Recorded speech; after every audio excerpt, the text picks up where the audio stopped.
Hi everyone. A few weeks ago we hit a pretty significant milestone. We reached 1000 subscribers. The counter below my videos jumped from the absolute number to displaying a big satisfying letter K. It took almost exactly 2 years. We're about a month early. I really don't know why, but reaching 1000 was sort of a milestone I'd set for myself. Sure, it's the required threshold to become a YouTube partner, which sounds cool but does not mean much at this size. It simply makes me feel a little bit more like a real channel. Apparently attractive enough to draw a crowd that could fill a small town square. That may sound like very little compared to the giants of the platform raking in millions of views a day. But really, for a channel operating out of the alleyway of LOTRO, in the side street of MMOs, within the neighborhood of gaming of this metropolis called YouTube, it's a nice crowd. I'm very happy with it. So thank you to everyone that subscribed. Thank you to everyone that leaves a comment. It's a lot of fun to recognize regulars in the comment section. Now, I did promise a Q&A, so let's get to that next. I decided to record my answers to your questions kind of like a podcast. So you can put this video on in the background of your LOTRO gaming session. The visuals are just there, so there's something to look at. So, the first question that's asked was by Kulain Paints. What's your favorite piece of added lore that makes sense within Tolkien's world but isn't from him? For example, the Ree Helvarch, the Huntsman from Enedwaith, or the Vandasar, etc. So, there are a couple of things that come to mind. The first one is definitely Mordorith and how he is actually Eärnur, and especially how he was shown in the Black Book of Mordor. I felt that was, some of the best storytelling that they've ever done. But I've talked about it a lot already, so I'll give some other stuff that I really liked. I also really liked the addition of the Gurjul in that story. I felt they worked very well. But one thing that I did not expect to like is the inclusion of the fourth child of Isildur, an adoptive son that he adopted from a Black Númenórean. And we see in the epilogue of the Black Book of Mordor how this son falls in love with one of the hill people that eventually betray Isildur. This betrayal is explained by the fact that this son of Isildur begot a child with, I believe, the daughter of the king of the Hillmen. And in anger, the king defies Isildur, and I think it's fun to give kind of an explanation for why this betrayal happened. I think that fit in very well. This son also eventually betrays Isildur himself, so this child is the reason that Isildur gets killed in the Gladden Fields, and I felt that it's also an interesting piece to explore, like how is it that this kingly escort was ambushed by a bunch of orcs and just completely obliterated. I feel that it makes sense to say, like, okay, there was an actual active betrayal going on there. It gives us a good excuse to witness this canon event as well, which is also cool. I think the way this shade describes the demise of the Hillmen is pretty cool. He tells like how he goes back to their caves and finds them all having either starved or killed themselves, and then he's chased out by their ghosts, and thus forever having to leave his child and daughter, which is what kind of drives him into despair and into the arms of a ringwraith who corrupts him, and promises him he can meet his son and wife again in death if he betrays his father. So I felt that was a really good canon, not canon story, but a good story that felt like it could have been canon. I thought it was really good. You mentioned the Vandasar as well. I really don't like the Vandasar because I feel they try to give an explanation to something that is potentially a little bit vague, like how does Númenor and Gondor make these alliances and kind of make all these people worship them, And yeah, the Vandasar are used as an explanation as an oath stone that if you break an oath, then something terrible happens. And I felt that's just kind of a silly explanation. I think the much more interesting version is to say, they could dominate all these people because the Numenorians were basically the more advanced group of people who had much better fighting skills and boats and stuff like that. And they were warlike. I mean, they were not only like you might be tempted to see them as kind of white knights, and I think they're not. They're also warlike, they're greedy, they're dominating. They overthrew all these groups of people and made them worship them, basically. So I think that's a much more interesting way of looking at it. It makes it gives the Numenorians a dark streak in their character, which I think adds realism, and I think that's a much better way to think about it than introducing some oath stones or something. So I didn't really like the Vandasar. You can, of course, if you want to. I just didn't really like them. Anyway, next question. Any chance of lore instance videos? Asked by Sobriros Adriana. So you're probably talking about raids specifically, and they're a really big blind spot for me because they're not easy for me to get footage from, and I don't do them very often because I don't really do group content. So not likely in the coming future because they are hard to get footage from. I can't just stand on the side and like capture a fight with Dregor or something because my character will just get killed. I think there are some interesting things that happen in raids, but not enough to warrant extra attention at the moment, especially because I can't make videos that often. So I'm gonna keep it a bit more close to my goal, which is documenting the entire journey of the Fellowship. And after that, we'll see. We'll see how long I keep going and what else I will cover. But raids are not something that I'm currently very interested in, no. If there are some interesting lore things inside raids, I will try to mention them in videos that cover that particular piece of lore. Alright, next question by Iure Divino. Who do you think the Dourhands are with regard to the 7 houses of dwarves? So, I don't think it's a particularly hard question. The thing is that when we're looking at actual canon, there's not a lot explained, I think, about the other clans of dwarves outside of the Longbeards by Tolkien. So we know the Dourhands are from the Blue Mountains, and they've been living there for at least 1400 years, because the sack of Æthelond is 1400 years before the Lord of the Rings. So they came to the Blue Mountains before the dwarves of the Lonely Mountain did, so the only 2 clans they can really be from are the Firebeards or the Broadbeams, which are the 2 families that lived in the Blue Mountains. Even though most of them did move to Khazad-dûm, but some of them stayed in the Blue Mountains, so I think that's the only possible explanation. Next question. What is your favorite single piece in the LOTRO soundtrack? So this is a really fun one, I would say. It used to be Tom Bombadil's theme, just because, after experiencing the dread of navigating the Old Forest for the first time, it's just such a welcoming theme. It's really catchy, and it's fitting to have such an iconic soundtrack for such an iconic character. But I think currently my favorite one is The Vale of Imladris, which is from my Present in My Trollshells video. For the people that may remember, I used to make for like the first 3 or 4 videos, no, 5, I think actually, I did 5 of them. I made soundtrack covers of LOTRO soundtracks, because I also really like to make music. But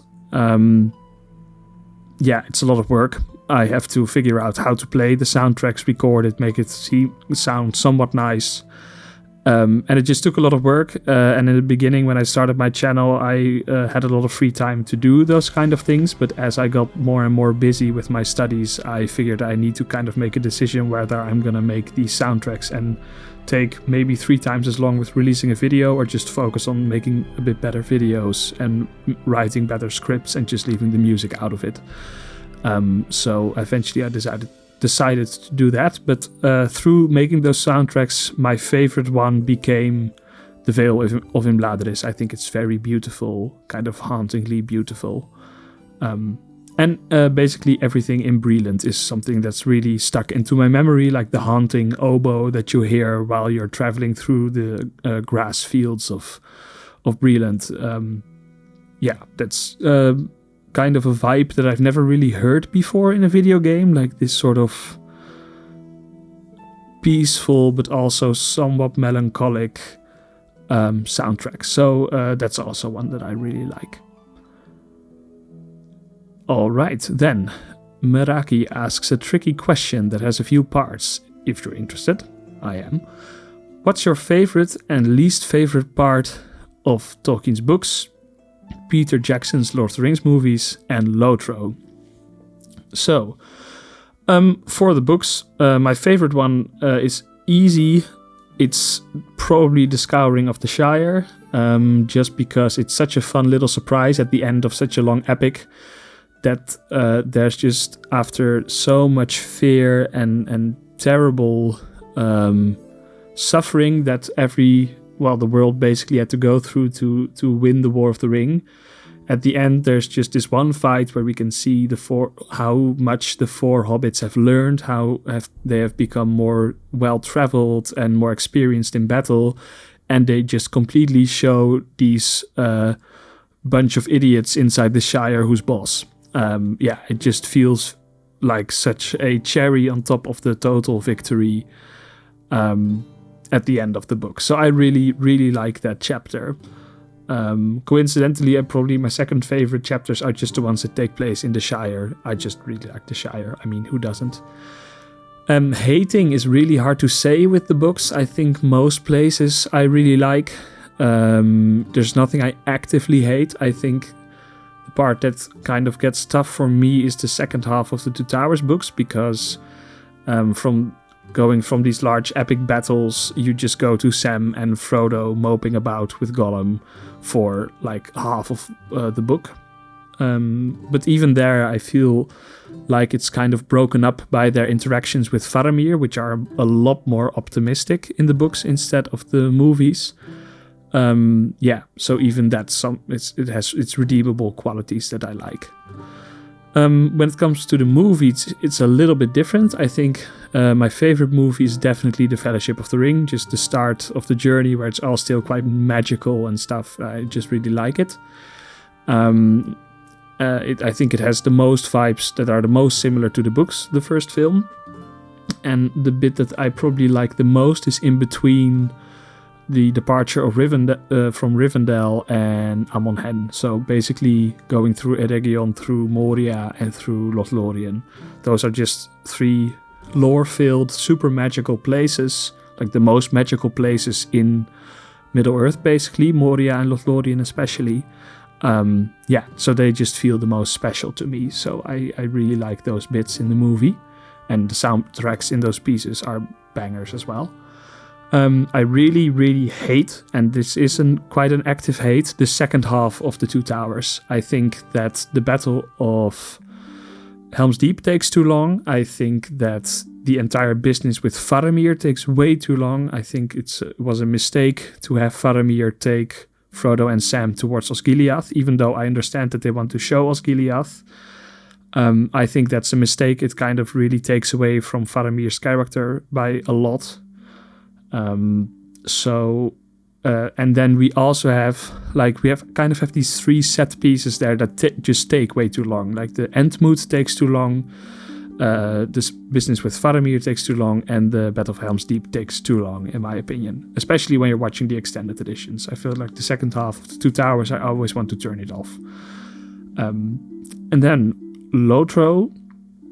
My favorite bit probably used to be Lothlorien, just because you have been going through Moria for such an incredibly long time, for in the dark and having a hard time navigating. It's a very impressive but also oppressive place. And then just exiting the first hall and seeing the golden trees in the distance is probably the most special moment that you can have as someone playing LOTRO for the first time. So I really, really like Lothlorien till they added the Northern Kingdoms, with which I mean adding Las Galen and the Dale lands into the game. Because I've been looking forward to those places, well, basically since I started playing LOTRO. The Hobbit is my favorite book by Tolkien, so everything that has to do with The Hobbit is special to me. I really like the story when you went through there, the destruction of Dol Guldur, even though I kind of felt we should spend a little bit more time in Dol Guldur, but, well, can't have everything. Yeah, I liked Karasgar, I liked the Gurjul. So yeah, that's definitely a highlight for me. And I felt that Gundabad and Minas Morgul, those two expansions are probably the best expansions that they've ever made. Yeah, just gameplay-wise and story-wise, just super, super strong. So yeah, that's probably the bits that I love the most. And one that I hate the most, very easy, it's basically the entirety of Gondor. I feel that Gondor in LOTRO is very bland, and I feel that I can now speak on it because I've just made 2 videos basically covering all the content in Gondor.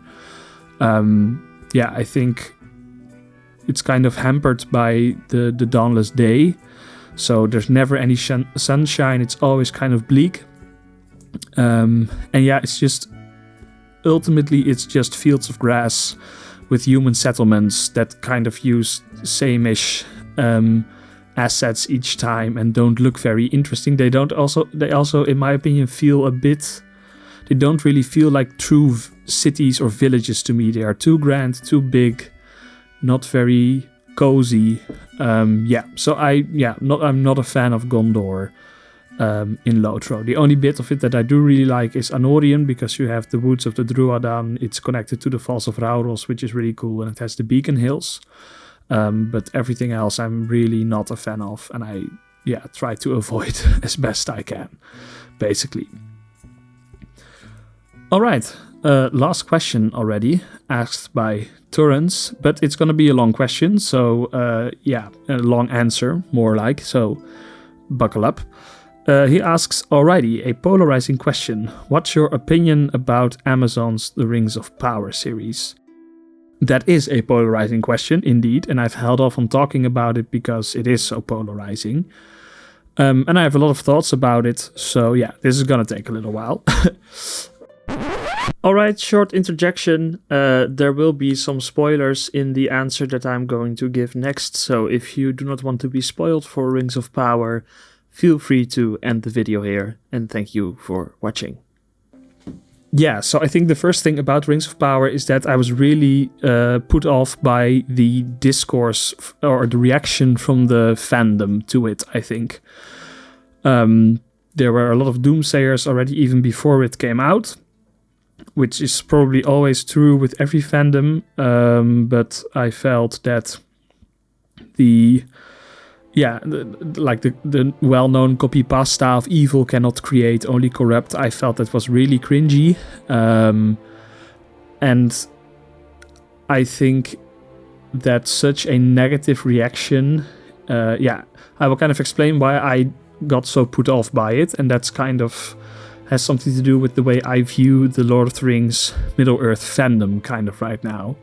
I think compared to something like, for instance, Star Wars, it sometimes gets a little bit stale because people are so focused on anything that's coming out being lore accurate. So, you know, we're never gonna get new Middle-earth material that is canon. The canon is established and it's never gonna get bigger because only Tolkien's that could really write for it have died. So we're never gonna get more material from the official sources. So the only way that we, in my opinion, we can spend more time in this world that I want to spend more time in is by creating non-canon material.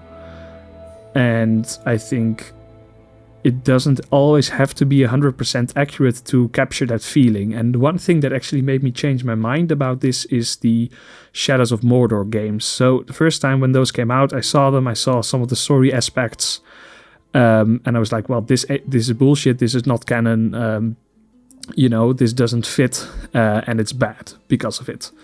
But then later I saw that in the second game in those series, you get to see the corruption of all of the kings that later would become the Ringwraiths. And then I thought, oh, but that's really cool. That's something we haven't seen yet, that we haven't explored yet, and that's actually interesting to see. And that made me really want to play the game, because then I thought, well, okay, if it's got this kind of stuff in it, I want to know how they fit that into the story. And yeah, suddenly it became, I haven't played them yet though, so that's maybe telling, but that did make me change my mind a little. Like, if that's a small piece of canon that we can explore within a non-canon medium, then that's really refreshing and really interesting and good. So yeah, I don't think everything has to be 100%. And also, when we're talking about accuracy, I feel like, are you talking about accuracy to the real canon or the accuracy to your head canon? And the best example I can give of this is actually when the Witcher show was announced and the first actors for the characters were announced. A lot of people were complaining about Henry Cavill being cast as Geralt, especially when they first saw him. And like there are a lot of examples of like fan castings for The Witcher 3, for The Witcher show. And here I kind of make a little Freudian slip here, because all the people that you saw on those fan castings were basically just lookalikes of the characters from The Witcher 3. And I hope you understand how that feels a bit silly to me. Because this show isn't about The Witcher 3. The Witcher 3 itself isn't even canon. The canon are the books. That's what the show is about. And I think for the books, the casting was pretty good for The Witcher. So that really showed to me how a lot of people in a fandom view this kind of stuff. The way they think it should look is really influenced by a lot of things. And I think we saw the same thing with Rings of Power. I think a good example is like the elves having short hair. I'm pretty sure there's no place in the books of Tolkien that say all elves always have hair that's 3 meters long. I don't think there's any place where he actually says that. And why do I think everyone expects elves to look like that? Well, because every artist that has basically done an interpretation of it has shown elves that way. And especially the Peter Jackson movies and Alan Lee and John Howe, the illustrators that did all the concept work for it. Like, their stuff's amazing, don't get me wrong. But, you know, that's not the only way it has to look. That's not the only way it can look. And I felt that a short-haired Elrond worked really well, in my opinion. So, yeah, when we're talking about accuracy, are you referring to the real canon or just like the head canon that we've kind of formed ourselves over the past years by, well, mainly consuming the media that we have seen of it? And I think there should be space to kind of deviate from expectation. And sometimes that can be very interesting. It's a fine line that you have to walk. Like, it still has to feel like Middle-earth. And I think, yeah, Rings of Power doesn't walk that tightrope as well as other things do, unfortunately. I also think they were really hamstrung by the Tolkien estate not giving them the rights to the Silmarillion, because they never do that. They didn't do it for LOTRO, they didn't do it for Peter Jackson. So, yeah, I think when someone asks you, can I make a show about the Second Age, and you don't give them the rights to the Silmarillion, you're already dooming them in terms of accuracy. So, I think that's a policy that the Tolkien estate should reconsider, in my opinion. Because, kind of, if you think about it this way, a lot of hardcore Tolkien fans, and I'm pretty sure that a lot of people at the Tolkien estate themselves have said that they don't really like Peter Jackson's movies either, because they changed so many themes and stuff. But I think those people completely fail to appreciate what those movies did for the fandom, and I can tell you that I would not be here making these videos, playing this game, and gushing about this world without those movies. even though there's more than enough stuff in there that's not canon. So that being said, obviously a lot of the writing was really bad. I think we can say that a lot of the characters were very poorly written. I think Galadriel was very poorly written. The infamous "the elves are gonna take our job" scene had me completely dying on the inside. I think a lot of the pacing and story writing is very poorly written. So it definitely doesn't get a pass from me on that. I felt the introduction of a magic system or not really a magic system, but trying to explain some of the magic in the world is a very bad idea. It's intentionally vague. Just like with the Vandasar, I don't think you should explain how the elves are dying or fading. You don't need to show a rotting tree. You don't need to explain how Mithril was made, especially not by a fucking elf and a Balrog fighting and being struck by lightning. You don't need to explain those things. You don't need to explain how making a ring of power actually works, as long as you can show that it's a difficult process or whatever. It's intentionally vague, magic in Middle-earth, because it's made to serve the story. And here they tried to make it a sort of explainable science, and I think that was a bad idea. I think they wanted to do too much too fast. I really do not get why the rings had to be created already at the end of the first season. I think that was, and especially not in one episode, that was completely stupid. But I think they should have ended the first season with Galadriel and Halbrand arriving in Eregion, and Halbrand or Sauron starting to work himself into the trust of the elves and kind of covering the creation of the rings in the next season, and kind of create this political drama of where you already know from the start, okay, Halbrand is bad news and he's gonna betray everybody. But they just did it all in 20 minutes, which I think didn't work. I did like Halbrand, the character of him. I didn't actually mind kind of keeping Sauron a secret. I felt that he was sort of charming in his way, as Sauron should be able to be.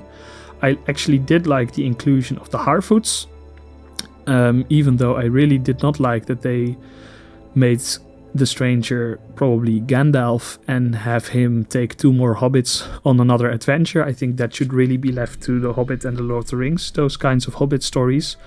But I did like the Harfoots being like this secretive people traveling around, and also kind of being really harsh. I mean, they just leave people behind when they get hurt and leave them to die, basically.